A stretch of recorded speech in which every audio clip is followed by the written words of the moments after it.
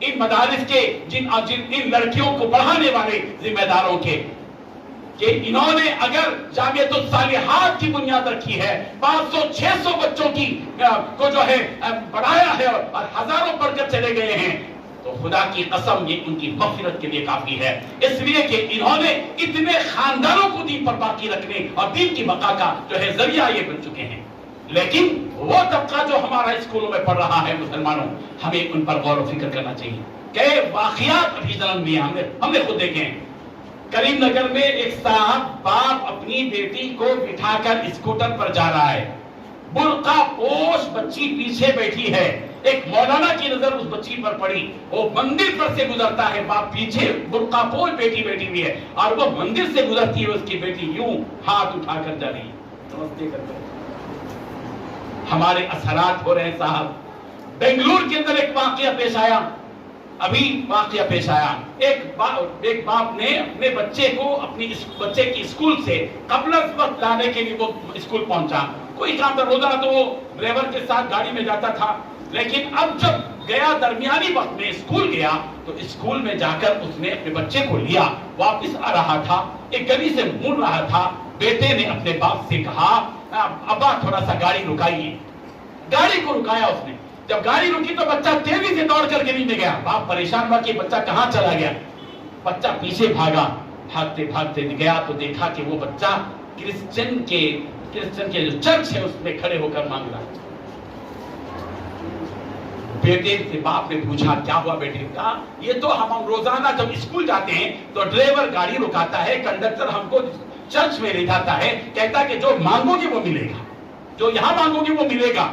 آج یہ صورتحال ہے مسلمانوں، اس وقت کی شدید ضرورت ہے کہ ارتداد سے ان خواتین کو بچوں کو بچا جائے۔ اے مسلمانوں، یہاں پونا کی سرزمین میں آپ نے جن مسلمان بچوں کے لیے اسکولز قائم کیے ہیں، مولانا 1000 بچوں کو پڑھا رہے ہیں، یہ 1000 خاندانوں کو کے دین کی بقا کا ذریعہ ہوگا انشاءاللہ۔ ایسے اسکول ہماری ضرورت، ہم مسلمانوں نے شاپنگ مال کھولے ماشاءاللہ، ہوٹلیں بڑی بڑی کھولی ہیں ماشاءاللہ، شادی خانے بڑے بڑے کھولے ہیں ماشاءاللہ۔ اے مسلمانوں، اب وقت آ چکا ہے کہ ہم ان ہوٹلوں کے بجائے، شادی خانوں کے بجائے، سپر مارکیٹ کے بجائے، شاپنگ مال کے بجائے آپ اسکول اور کالجز قائم کیجئے، اس وقت کی شدید ضرورت، اسکول قائم کیجئے۔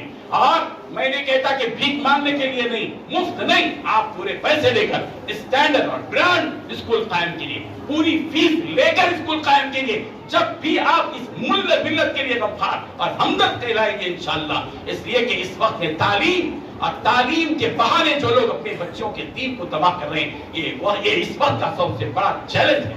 تو میں ان گزارشات کے ساتھ، چونکہ بات بہت لمبی ہو گئی ہے اور مجھے بات کو ختم بھی کرنا ہے، 2-4 باتیں کہہ کر میں آپ بات ختم کر رہا ہوں۔ اس وقت میں پونا کی سرزمین میں بڑے مالدار لوگ بھی ہیں، یہ جو کام مولانا قاری صاحب نے کہا، پونا والوں کے لیے تو کوئی بڑا کام نہیں ہے، اگر 75 آدمی تیار ہو جائیں 1 لاکھ کے لیے تو کام ہو جائے۔